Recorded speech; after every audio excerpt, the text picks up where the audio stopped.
Welcome, everyone. Thank you so much for joining. Really nice to see everyone. My name's Bethany, and we're excited to have you here. This session is really meant to be a pretty informal one, unlike some of the panels that you saw earlier. So we encourage people to turn on their cameras, turn off mute, and feel free to just jump in and ask questions. We'll do some brief introductions just so I have a you know who you have question. the pleasure to talk to. I have a question. All right, It's we a got a joke. It's leader. a joke. It's a joke. Oh, good. I like it. The energy is awesome. Don't lose it. So we'll do some brief introductions and then really open it up. It is really an amazing lineup of folks we have here to try to respond to your questions. To make sure everybody's in the right place, we're chatting about digital mental health and securing VC and foundation funding. And thrilled to be joined by Julia, Andrew, and Erin. And I'll do some brief intros and then open it up. So first of all, thank you to Erin Sietstra, who's joining us. She is the head of investments at Hopelab, where she leads venture investments in companies that aim to improve the mental health and well-being of teens and young adults. And prior to Hopelab, she led transactions and business analytics at Johnson & Johnson Innovation, and she began her career as a strategy consultant at Leerink Partners, a healthcare-focused boutique. Thank you, Erin, for joining us. Happy to In be here. addition, we have Andrew Barr, who is a founding partner of GreyMatter, a mental and brain health focused venture capital fund. And prior to GreyMatter, he advised and invested at the intersection of mental health and technology, supporting a range of startups and nonprofits. And Andrew also brings lived experience to his work, having struggled with OCD as a teenager. And before working in the mental health space, he was co-founder and COO at Prefer, a benchmark-backed startup serving independent workers. And prior to that, Andrew was an investor at Institutional Venture Partners, a multi-billion-dollar later-stage venture firm with over 130 IPOs, including Twitter, Snapchat, Dropbox, and Uber. You may have heard of a couple of those particular companies. And in addition to GreyMatter, Andrew currently serves on the Behavioral Health Transformation Committee for the San Francisco General Hospital Foundation and previously served on the Wellbeing Trust National Advisory Council. Thank you for joining us, Andrew. Thanks so much for having me. And last but definitely not least, excited to have Julia Hoffman joining us, a licensed clinical psychologist and a limited partner in the Scrub Capital Venture Fund and the founder of Behavior DX, a consulting company supporting the strategic development, scaling, and dissemination of products and services for mental and behavioral health. She founded and scaled mobile development for mental health at both DoD, Department of Defense, and the VA, and has been honored for these efforts by President Obama, the U.S. House of Representatives, the FCC, the American Telemedicine Association, and the American Psychological Association. Later, she led mental health strategy at Livongo Teladoc, and Dr. Hoffman was featured as one of modern healthcare's top 25 emerging leaders in Silicon Valley Business Journal's 40 Under 40 and 100 Women of Influence 2021. So I don't want to take any more of our time because you want to hear from these amazing folks. So what I'm going to do is turn it to them to do brief, anything else they want to add as an introduction to talk a little bit more about kind of what they do, what their job looks like, their connection to this topic, and to note any conflicts of interest or relevant disclosures. So with that, let me turn it to you, Erin. All right, very happy to be here and nice to meet you all. As Bethany said, I lead investments at Hopelab. We are a bit of a quirky organization in that we ourselves are a nonprofit. We have a venture investing arm, which I lead, and we also do fund researchers as well as young leaders through a small but growing grant writing portfolio. So that side is less my world, but I can speak to it a bit, at least to what my colleagues are doing. And again, all of our work is focused on youth mental health, but I think a lot of the trends that we're seeing just in terms of sort of funding and the overall ecosystem are probably generalizable beyond that specific topic area. So feel free to ask anything. And shall I pass it to Andrew? Sounds good. All right. Great. So happy to be here. Maybe I'll start with my disclosures, which are that we have like tons of conflicts of interest. You can check our website for most of them. And so, to the extent I speak about companies, like I'll let you know if I'm an investor in them. But we're definitely, we're in the business of investing in all kinds of companies related to mental health, emotional well-being, kind of the full spectrum. And, in that work, we're looking for companies that are both, that really high potential for impact, but also a high potential for returns to our investors. And, our theory of change really um, there are lots of different ways I think that people can make a difference in this field, and our particular theory of change is anchored around this idea that if we can help create really large companies that will ultimately treat lots of people with high quality solutions or interventions, that we can help this field move forward bit by bit. And we're obviously one small part of that. We just happen to be the money people in this particular little niche of the universe. But I'm excited to be here, excited to answer any questions, and please just ask anything. Fabulous. Let me turn to Julia.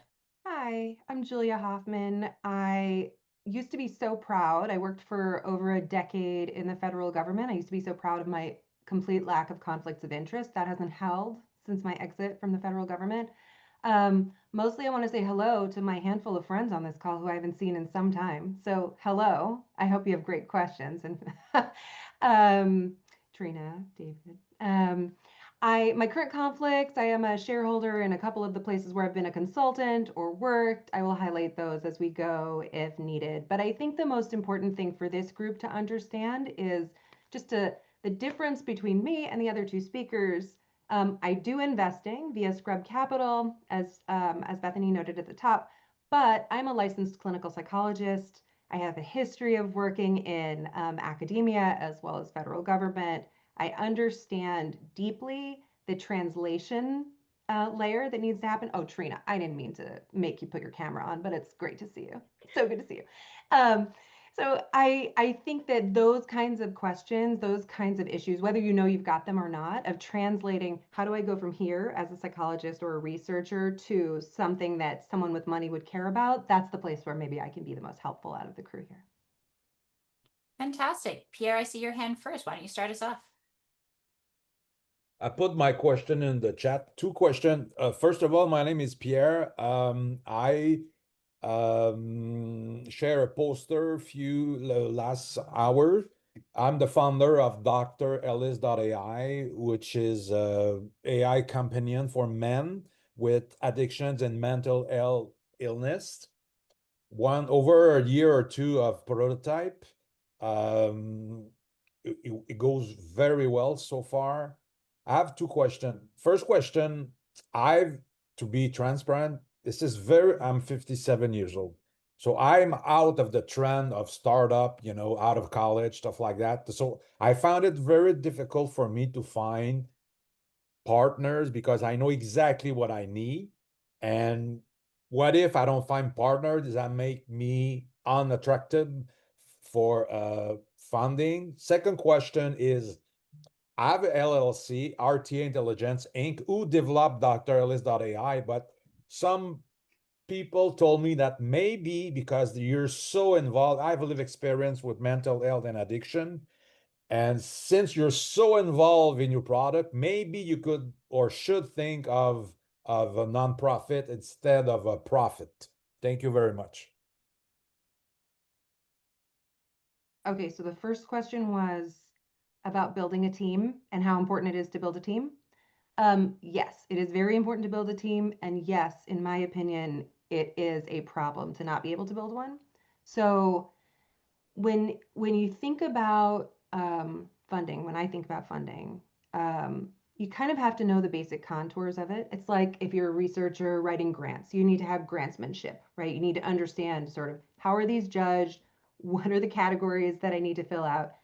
With VC funding, it's or any kind of funding, it's potentially a lot more open-ended than grant questions would be, right? You can develop it your own way.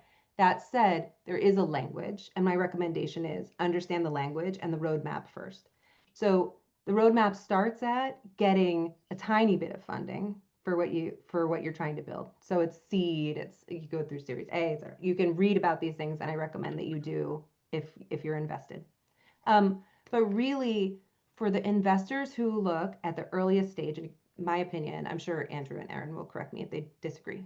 We're friends, it's fine. My opinion is that when you're trying to scale Mount Everest, for everyone, the first stop is base camp. So seed funding, the early stages of funding are about getting to base camp. So you want to know, okay, what are the requirements to appear as a person slash team that can get there? The tricks in my mind are the person or people, the team, and then the problem that you're trying to solve.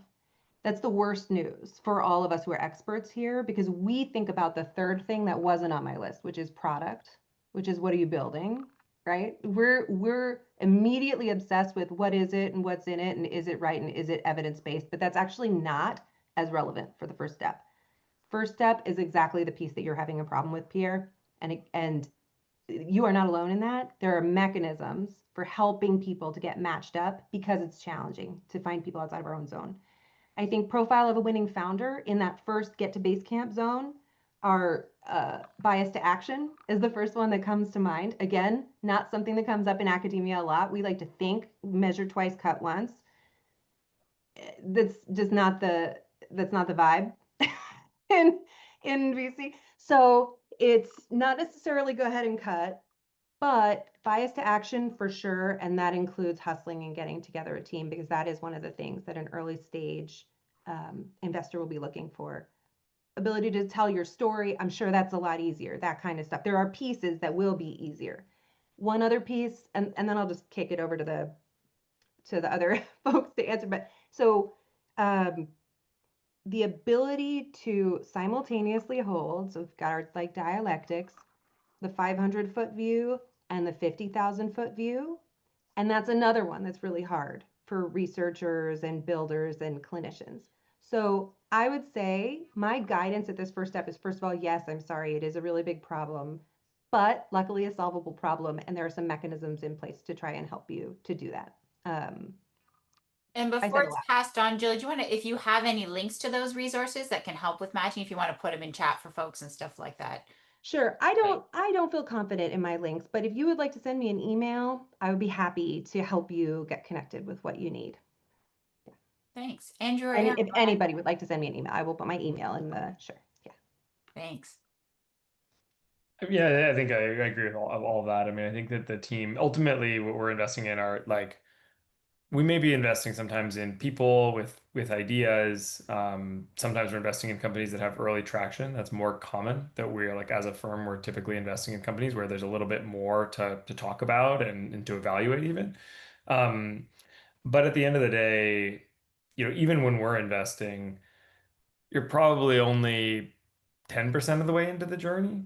And so there's so much more to go. And so that we're typically evaluating the team as that first question, right? Like if I'm investing, 90, 80% of the way through the journey or 70% of the way, then most everything's kind of baked, right? But when you're just getting started, the most important thing is who's navigating this and how are they going to navigate it, right? And if I can build confidence in that, and we're like, we're in the place of having to say no to 29 out of 30 or 49 out of 40 things, if 50 things that we see, and that means that there's a lot of subjectivity in that, which is unfortunate and true, and we get it wrong, and lots of people get it wrong, and there's so many famous stories of founders having pitched, dozens and dozens and dozens and dozens of VCs, and you only need one to say yes usually to get going. So that's the like wicked hard part of the problem is that it's very like it's you can keep rolling the dice, and it's hard to maybe have a good feedback loop around that about what you should improve and not, and it's hard to get feedback sometimes. But I think that broadly, team is absolutely one of the most critical things. And then the question is, what kind of team?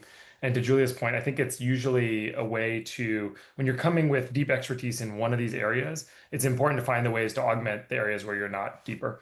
We're not expecting like, 100% of the expertise you're ever going to need on the team to go wherever it is you're going. But these key kind of critical areas of, what is it that you're building? How are you going to build it? Like, what's the business model? How are you going to get the contracts you need or whatever else it is, right? Like these kinds of sort of who's going to operationalize this. these kinds of basic questions need good answers from the beginning. And sometimes in the very earliest stages, it's a founder plus strong advisors around them. I think this space is obviously incredibly multidisciplinary and requires that combination of clinical expertise alongside business expertise, alongside understanding the policy and regulatory frameworks in our field. Like there's so much that's going on here. Not every early stage company has like an in-house expert in every category, but I think it's really absolutely critical to show that you understand the shape of the problem and that you understand what's needed, and then be able to show that you're going to get there. Yeah, I would just echo a few things. One that Andrew just said, which is that the team doesn't necessarily have to be all full-time employees. It doesn't have to like a solo founder is okay. Um, and it's really thinking about what is the network of expertise around you that you're able to tap into as you build. So that can be advisors, that can be other people you're connected to through early investors. It can be obviously, hired colleagues as well. The other thing I would just note is that it's important who's on the team. It's equally important as the leader of the company to demonstrate that you can hire a team. We have so many portfolio companies that have a great product that at some point falls apart because they weren't able to hire the right leaders.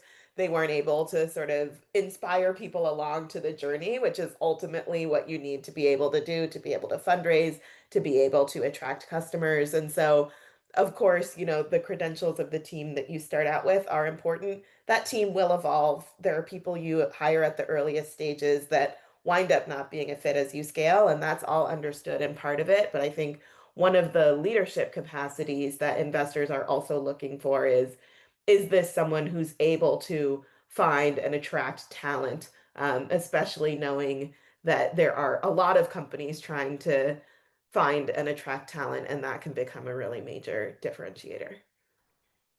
And Maybe here just go ahead. Go ahead. Oh, sorry, go ahead, Andrew. I was going to switch it. Go. No, I was just gonna say, just doubling down on something and maybe expanding on something that Erin said. I really think that alongside bias to action, which Julia mentioned, I think resourcefulness is one of the most critical ingredients. And it's not always clear what that means in a given context, right? And it's that adaptability that really matters. There's another thing that's often talked about, which is the difference between what we term as like y-intercept and slope of the curve, right? And so you've got like somebody who's coming in with, a certain amount of experience or expertise or skill, but it's also important how fast they learn, right? Because really, what we're trying to measure is where you're going to be further out into the future. And so, small changes in ability to learn quickly, get the right resources around you are like really compounding early on. And so I think that's also why this combination of resourcefulness and bias to action are so critical. I love that slope intercept form, always in favor of algebra. I was just going to highlight that the second half of Pierre's question was about building as a profit or a nonprofit. That's not something that I can answer. I don't know if the other two folks can, but we skipped it. I think Erin's the right person. I'm happy to weigh in, yeah. And I think that there's a perception that nonprofit means we're not trying to generate money, and that's not accurate. So I'm not saying that's what you think, but it's something I like to address, which is, I think the biggest differences between a for-profit and a nonprofit are where your funding comes from, how often you have to fundraise to get that funding, and what you see as sort of the exit opportunity or off-ramp down the line. And so when you're a for-profit company, assuming, and again, not all for-profit companies raise venture capital, but assuming you're raising venture capital, there are pretty explicit expectations around pace of growth, around timing of return, your time to liquidity. There are probably, for a digital health company, three-ish sort of well-trodden exit paths. That's IPO, acquisition by a competitor, and acquisition by like a really big company that you're rolling up into. That's overly simplified, but I think thinking about kind of what is that long-term path of what I'm trying to build toward, and what kind of expectation would I want around my exit is something I would think about on the for-profit side. On the nonprofit side, again, you still need a revenue generating business model. You still need a way to sustain your business. Sometimes that revenue comes from grants. It opens doors to other sources of funding that are only available to nonprofits. But I think the question there is, how much can you raise at once to be able to fuel growth, to be able to hire top talent, and how sustainable is that funding source? Or are you going to be sort of going back to donors every year? Because that's just a really different use of your time and resources, and sort of a different way you then need to plan to capitalize and run your business. Thank you. We have 3 folks with hands raised. Maybe, We'll do maybe just a quick, maybe just a Yeah, quick addition onto that, please. just because I think it might be relevant beyond the specific scope of this conversation, so of the original question, which is just that, I think venture capital often gets equated with new companies or startups, and I would push against that a little bit. What I mean is that think of venture capital as rocket fuel. It is a business model. We could have a much longer conversation that I won't bore you with my soapbox on about like what venture capital is and isn't and whatnot. But I think in the most like clearest sense, venture capital as rocket fuel is meant for really high growth. It is when you want to build a company that could potentially become a billion-dollar company, do hundreds of millions in revenue. That does not mean every one of them gets there. Very obviously not the case. But the potential to get there is what balances out the ability to take risk on all the ones that don't really work out, right? And if you want to build something slowly and deliberately and carefully and profitably over long periods of time, like venture capital is probably not the right tool.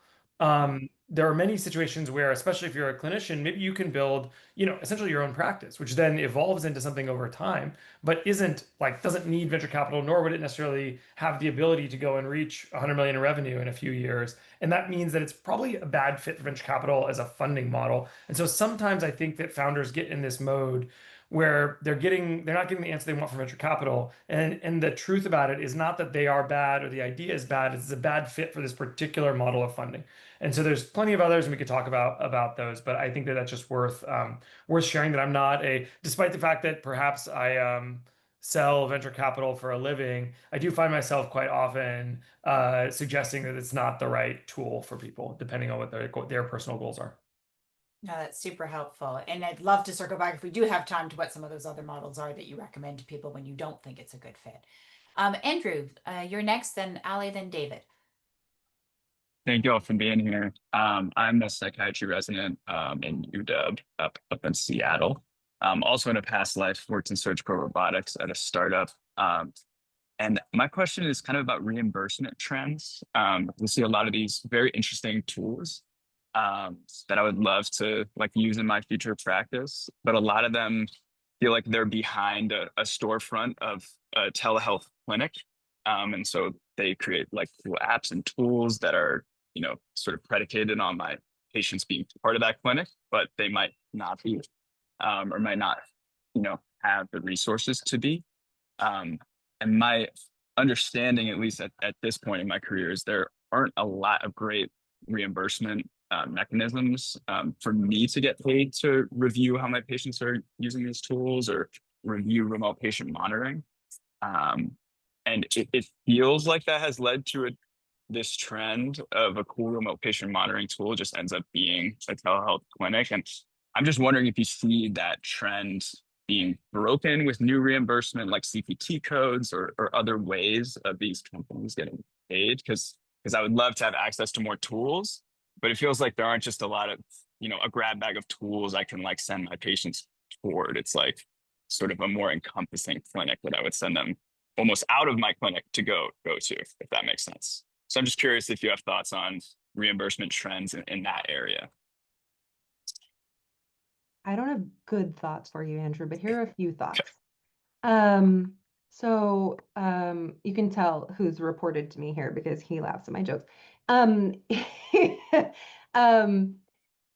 think that when you put on your product building hat and you think, or even your VC hat, and think about what would be easy to build, what things don't come with a ton of roadblocks, that everything that is so so anything dealing with insurance companies is tricky.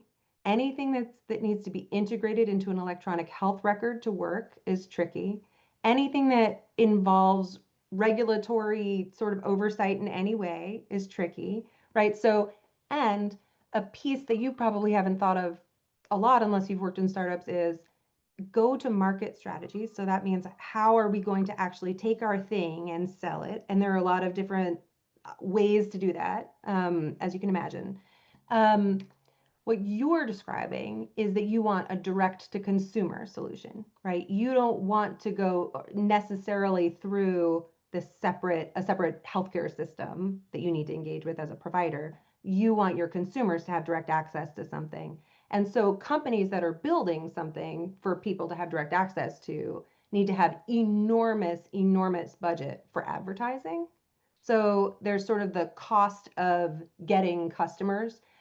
I worked previously at Teladoc.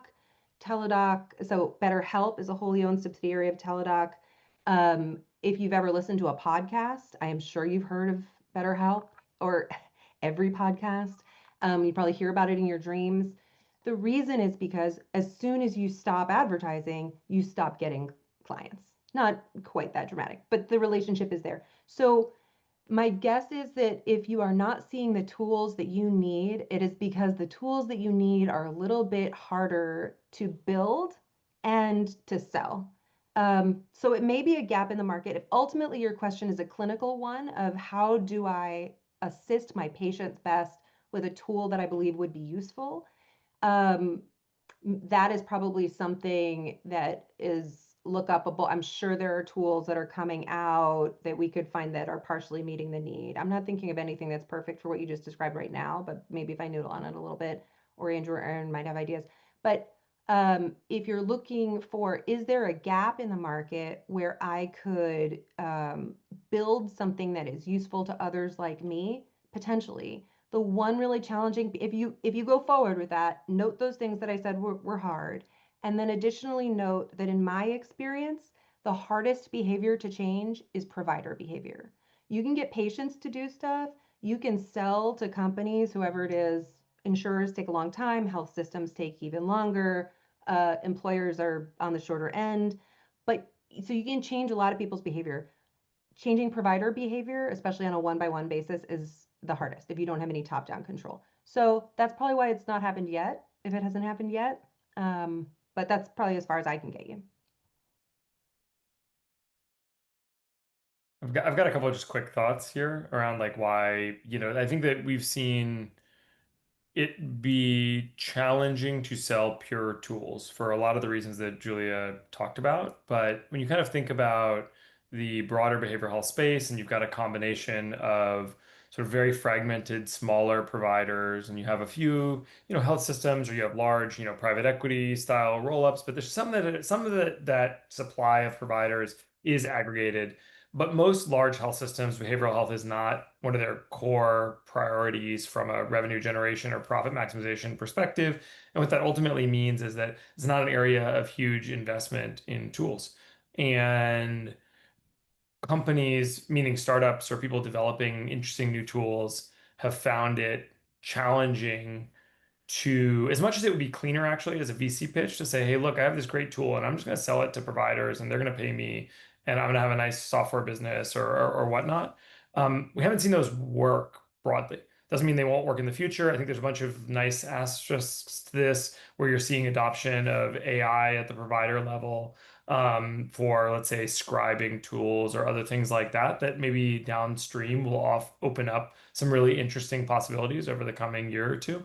But beyond that, I think it's been challenging to sell pure tool solutions to providers, mostly because just the math of the business doesn't work super well. So I think like we can, if it's of interest, I don't want to spend a ton of time unless it's of interest to other people. We can get into that math a little bit more deeply. But I think a lot of one of the lessons that our field has learned over the last 5 years from a venture-backed perspective is that as much as you'd like to just sell the tool, often the way to actually build a business around it is to integrate that tool, that differentiating tool, into your care delivery platform so you can actually find a way to get paid for it. Now, you specifically mentioned RPM codes. I think that's like an evolving area where there's a lot of optimism and not a lot of proof on the ground that you can build big businesses around them, at least in behavioral health that I've seen to date. Would love to, like, that's an evolving space we're watching closely, and I think we're going to learn a lot more in the next 6 to 12 months. Great. Andrew O'Rourke, there's a comment for you in the chat you might want to check out with some recommendations. And let me turn it over to Ali to ask your question. Hi, everybody. Thanks for having this session for us. I mean, my background is in machine learning. I see most of the participant here are in psychology. My main question is from Andrew is like, as somebody like, so Rooming Corporation is trying basically validate this solution to solve the depression with this experience focus agent powered AI powered basically app that's trying to is basically creating this adaptive learning model that trying to learn with the user and basically personalize the actions that are going to be recommended to them. So my main question is currently we building the MVP with my co-founder, and we have the psychology advisor, we have the business advisor. Just want to have your ideas like what's the criteria VC needs, like in terms of tractions, like what sort of traction, the number of users, like revenue amount that you personally would like to, for example, invest, and in general, what do you recommend with somebody with like more machine learning background than the psychology? Got it. Got it. Great question, and thanks for sharing. I'm gonna give you an unsatisfying answer, which is it depends. But I can elaborate a little bit on it. Both, I can't speak for other VCs, and there's a wide range. There's VCs where they specialize in pre-seed, or there's even accelerators, right? Where like the only people they're talking to are even pre-product, right? And so there's sort of like a real range of like what is sufficient proof, traction, etc. Um,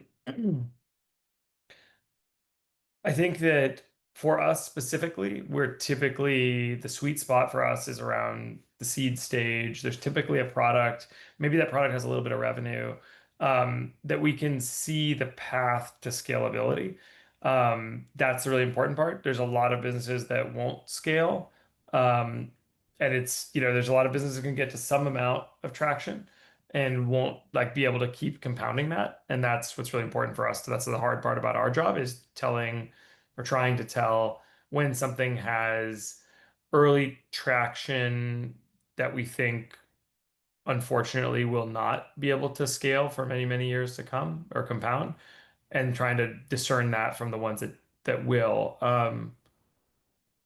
In full humility, I don't have a crystal ball. So it's a hard job in that way. And we're not right all the time, and fortunately we don't have to be. But for that reason, there's not like a singular metric that's like this is enough and then I'm going to invest, right? Like it's really this whole package of it's relevant to the specific company and the idea and the reimbursement model, et cetera. There's so much in there that I think that any idea I could throw out would potentially be counterproductive as an anchoring point. But I think that it really has to do with what you feel like you need to prove to be confident that this is working, that it essentially has product market fit, and that you have some experiments that you've run that give you a reason to believe that however you're going to scale it is likely to work. And I know that's subjective, but the decision is quite subjective. And so it's hard to say, well, we don't paint by numbers investing. Unfortunately, like it'd be much easier if we did. We could like turn over the AI and all go home. But that's sort of where we are. I hope that's at least a little bit helpful. Julia or Erin, do you want to add anything to that? I would echo that. We also are seed stage, and we're roughly saying what Andrew said, which is there evidence that it works and that people will pay for it? And of course, it's not all going to be figured out at that stage, but I think early indicators of several paying customers, again, for us, pre-seed is a whole other game of, they're really looking at you your background, your credibility, because you're not expected to necessarily have a product built at the seed stage, at the pre-seed stage. The other thing though that comes to mind is particularly in this moment where there's so much energy around sort of AI agents, how we're bringing in machine learning. I think it's really hard for investors to differentiate competitively between a number of solutions that say they will do the same thing but are earlier than having data to suggest that what they're doing actually works. A lot of investors, myself included, are also not technical people ourselves. So then we need to sort of bring in expertise that says, oh, yeah, here's why this model is credible, and here's why I can see differentiation. And so I think there's also an extra just burden on you to be really clear about where you see differentiation, both in terms of the product and in terms of your team's capabilities, because it is a space with a lot of energy and excitement and a lot of huge question marks of how do I even make sense of all of these companies that are using these tools in different ways. Fantastic. Let me turn it to David. Thanks, Bethany. And thank you all for being here. My question is kind of following up with what Andrew mentioned earlier, which is sort of, what are the alternative sources to VC funding? I know a lot of folks in the industry are feeling burnt out by the VC model, whether that's the tension between sustainability and hypergrowth, or lack of liquidation events, or even getting screwed over by preferred shares when there is a liquidation event. So I'm curious if you could follow up more on that, Andrew, of like, is it SBIR? Is it debt financing? What are sort of the alternatives to VC funding that you've seen companies who maybe aren't interested in hypergrowth, or, want that more sustainable model? What's a better funding model to pursue? Yeah, and I'd love to hear, I think Julia and Erin, I'm sure, also have perspectives on this, and there's probably other people in the room who could jump in and provide their own experience here. I think you named a few of them, right? I don't think there's a singular best option. They all come with trade-offs. They all come, there's no free lunch, right? And as people, I think people used to think VC was a free lunch, right? It was like, hey, we can like get a bunch of money and have a lot of flexibility and very little, like, it's not like debt, right? Where it's like they're gonna like take your house or something if it doesn't work out or whatever, right? It's like, so there's sort of some level at which I think it felt like the best of all worlds. And then when things go wrong, people realize it's not, perhaps, right? There's still liquidation preferences, et cetera. Like, and maybe there's some distortions that come with that when you're trying to grow really fast. So I think all of that is like really well said. Yeah, debt financing could be one thing. Growing something profitably, if you're a clinician building a practice, right? I mean, if you can actually generate revenue from day one, like that's, I think, should be of interest to most people. Like venture capital, in some ways, I think should be one of the funding sources of last resort. From the perspective of it comes with a lot of it comes with like strings attached, right? Maybe not as bad as, let's say, private equity or something like that. It's often a much lighter governance model, right? Like it's, sometimes there's not even a board at the initial stage, but there's still expectations that come along with that and protective provisions and all of that. And so whether it's SBR grants, if you can do that, wonderful. Like I know this current moment is not the most certain for that funding stream, but like I do think that it's that's wonderful. And we actually see plenty of venture-backed companies that use those two as an additional source of essentially leverage and non-dilutive funding. I think that potentially finding other kinds of investors, right? I mean, we talked a little bit about banks and debt, but maybe there are angels or private equity type investors or families or whoever, like philanthropies, even, I don't know, there's a wide range of people who are out there trying to see things happen in the world and who have different return profiles than venture capital does. And so perhaps like the question that I would ask is, what is it that you want to do? And then try to go and figure out, like, whether it's through talking to others or experimentation, like what the option set that matches that particular aspiration is. And essentially there's a set of trade-offs. And so the questions that you have to ask are around like, where is venture capital better or worse for what you're trying to do? And where is debt financing better or worse? And there's no, like I said, there's no perfect answer. There's no like free lunch. But I do think that when people look at the full, like, I don't think there's a like an easy answer to any of this. But I think that the thing that maybe I would caution against is getting too zeroed in on a singular thing being the right answer. It's not that I think that people should do debt instead of venture capital broadly. It's rather that I think people don't even think about debt, or don't think about bootstrapping, or don't think about just like a little bit of angel funding. They go immediately to venture capital. And that's, I think, the issue, more than any one of these being like the right option or wrong option. Does that make sense? I think you nailed it, Andrew. I was gonna make sure you said angel investors. I think that the only thing that I would be thinking about, Jeff Bezos had a way of expressing decisions as either one-way doors or two-way doors. You know, are there decisions that you're making now that you cannot come back from? And I think a question that comes up in this kind of a forum with this kind of an audience is, can you get to VC funding if you started with, let's say, academic grant funding or SBIR funding? You know, it's not the usual path, but it is not a one-way door. I don't think. I don't know, Andrew and Erin, if you think differently, but just any way that you can get the thing made and get started, I think is legitimate. So my impression is that there are really not one-way doors here. Find some money if you have to and can, and build the thing, and you can take any step after that. Erin, anything you want to add before we move on? Just maybe a plug that there's a perception that foundations and nonprofits can only fund foundations and nonprofits.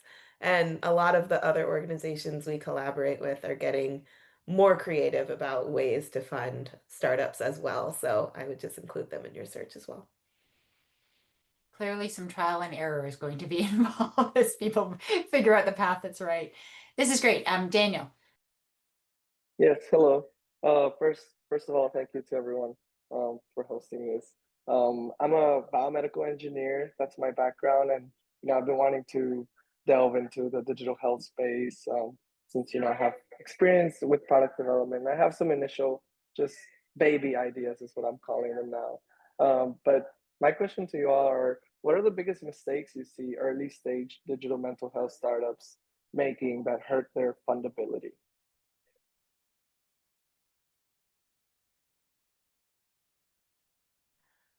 It's a tough one. I'll give a couple. So I think, and again, with the lens of who's in the room, I think over baking the product without having thought through the market is the number one sort of early mistake that you could see. So, or missing sort of similarly, let's say I happen to think, you're not a psychologist, psychologists will get this. I happen to think collaborative care, which is the combination of mental health and primary care, is a really promising model. It's been shown it's a really promising model in a lot of science going back. It's not my idea.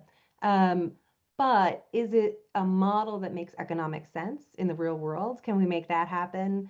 It's a perfect example of something where the science and sort of the way that the thing would work in a captive environment are really different from sort of how you would build or how you would think about that same problem if you were looking at it from the lens of building a sustainable or a growth-oriented company. So I would say over baking early, and when you've got experts in the room, it's experts getting married to their content. So a million years ago, back when David Cooper and I were building apps at the Department of Defense and the Department of Veterans Affairs, we would work with the top experts in the universe, and they would say, I worked for 10 years building this worksheet to look exactly like this. The app needs to have the worksheet, not just with these fields, but in this order, because this is what the science is based on.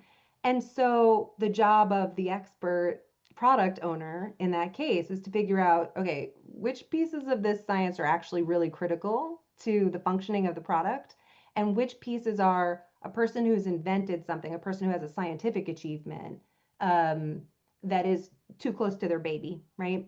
So for me, lacking a go-to-market strategy or figuring that you can sort of tack it on after you've done too much work is one, and getting overly married to the details of your initial product and not recognizing that the startup experience is one of guess and check. It's pivoting, it's being a little bit light on your feet and trying to figure out where you can find flexibility.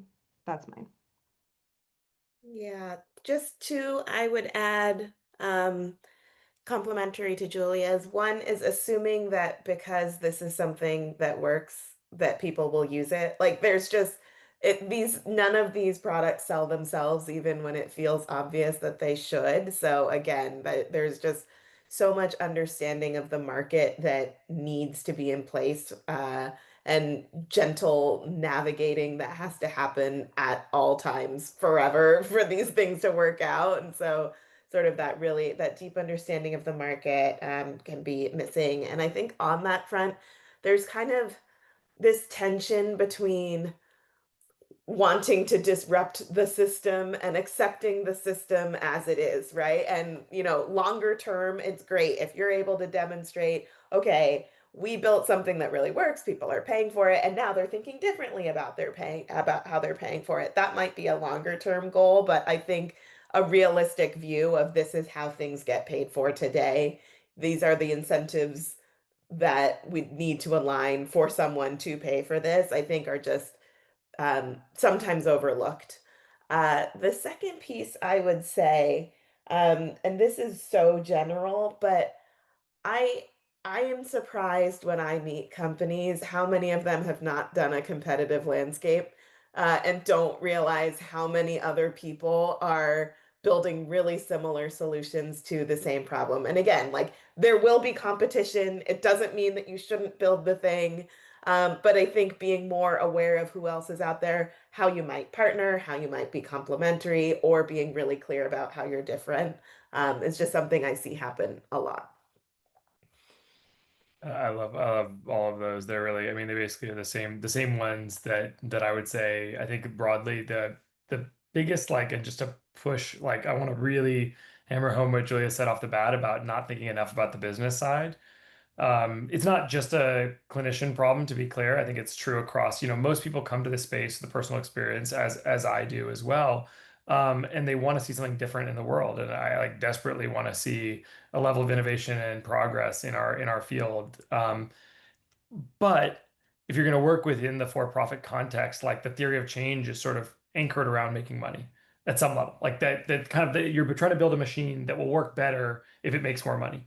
And with that in mind, I think it's sometimes helpful to like suspend the mission for a second, not for long periods of time, but for 30 seconds to like think about if you were just somebody who is totally indifferent to this problem happening in the world or not. Like, is this a good investment of your time? Is this a good is this solving a business problem for somebody? Is there someone who like makes more money because of this? Right? There's somebody whose life is better, easier, whatever, because of it, who's paying for it, right? And the tricky thing in healthcare is that often the person paying for it is not the person who's actually going to benefit from like a clinical service, right? And so that's where things get like tricky and murky. And I think that like more time spent there is a good thing for almost every founder we meet. And the other thing I'll say is that like the second time founders and third time founders in our field do, for one, just do really well on average, it seems so far. There's not that many of them yet, but the ones that we have, like typically where they start like the first company, they start with like a bold mission and a dream, and they figure out a lot of things the hard way. And the ones who make it are often the ones who just like stay in the ring longest and move fastest and learn. They didn't necessarily come in with the better knowledge or expertise to start. The second thing is when they start their second company, typically they don't even really get started on it until they found that business problem. Like they really won't even like found the company in many cases until then. And I think that that's just like indicative of how important it is in our field to figure that out first. So I think there's like no way to overvalue that I've seen. And maybe hopefully someday we'll have such, entrepreneurs who are not mission driven at all in this and just think that behavioral health is a great place to innovate because they can make money here, but we're not quite there yet. And so until then, I'll continue to beat the drum of focusing on the commercial. Maybe the other thing is just I think doubling down on something Erin said, and maybe framing it a slightly different way. Like timing really matters. Like changing the system is valuable. But even collaborative care is an example. We're seeing a lot of things work in collaborative care now that didn't work 3-4 years ago. The ideas aren't dramatically different. Maybe they're better executed, maybe they're not, we can get to that in a second. But like, if you're gonna expect the world to change around you or the pieces that kind of the dominoes sort of line up so that your whole thing works, it's so important that you're right. The more assumptions that are contingent, like that you're multiplying these probabilities together, the more risk you put on that's for things out of your control. And that's tricky. It's not to say you should never take risks like that. It's just that you should do it in a really like thoughtful way, recognizing that you're often multiplying your probability of success by like 0.2 or something, right? Or by 0.3 or maybe 0.5 in best case scenario. But it's like it can get kind of when you start to multiply lots of those together. Obviously, you all can do math. Maybe the final thing is that around I see a lot of people undervalue execution and operations and overvalue ideas, as Julia touched on. And I think that the idea is so important. And yes, you should definitely do the competitive landscape. And it's always bad when you haven't thought of it. You haven't, when there's somebody doing exactly what you're saying. I think sometimes people over rotate the other way and try to like explain why everybody else who's tried something like this is a total moron. And that usually doesn't go well either because it just comes off as very defensive and like and often not very intellectually honest, right? It's like they sort of straw man the other company. I think at the end of the day, like I said, so much of this is execution and operations and speed and quality of learning quickly that it's like in our field, this is, this is going to paint with a broad brush, but I really do think that like okay operations often lead to failure. Good operations can lead to like okay outcomes, and like excellent operations are required to really get high quality big outcomes, because oftentimes if you're building a services business specifically, there isn't a lot of room for error. Like if you're not very efficient how you're doing your clinical staffing or whatnot, like all of a sudden the difference between good operations there and okay or mediocre operations can be the difference between having like any chance of ever making money and just bleeding cash nonstop. And so I would, when I'm thinking about building out, like if I were in someone's shoes thinking about building out a team, valuing that skill set, I think is pretty important. I just I want think to. that's a great place. Oh, I'm so sorry to. Oh yeah, last comment that you One want to final add. thought for you, Yeah, Daniel, because we didn't touch on it, but I feel like I have to. The product does matter eventually. And again, speaking to this crew specifically, if you're taking something that you've invented in a lab and let's say you're spinning it out of a university for public consumption, you need to make sure that that product meets the bar of current consumer sort of expectations. Because if it doesn't, no one's going to use it. And once you're outside of your paid subjects, you will have very poor engagement. So that is a big mistake that people make a lot, especially when they're trying to stick close to scientific invention. So just keep an eye on it eventually. Thank you, Amazing everyone. insights. Yeah, a huge thank you to Andrew, Julia, and Erin for this, fabulous wisdom. I think we could talk for many more hours and ask additional questions, but really appreciate you being so frank and sharing your thoughts about, both the opportunities and challenges in moving forward in this space. So thank you so much. And I invite everyone to go back to the lobby and choose a Flash Talk track to join. Thanks again.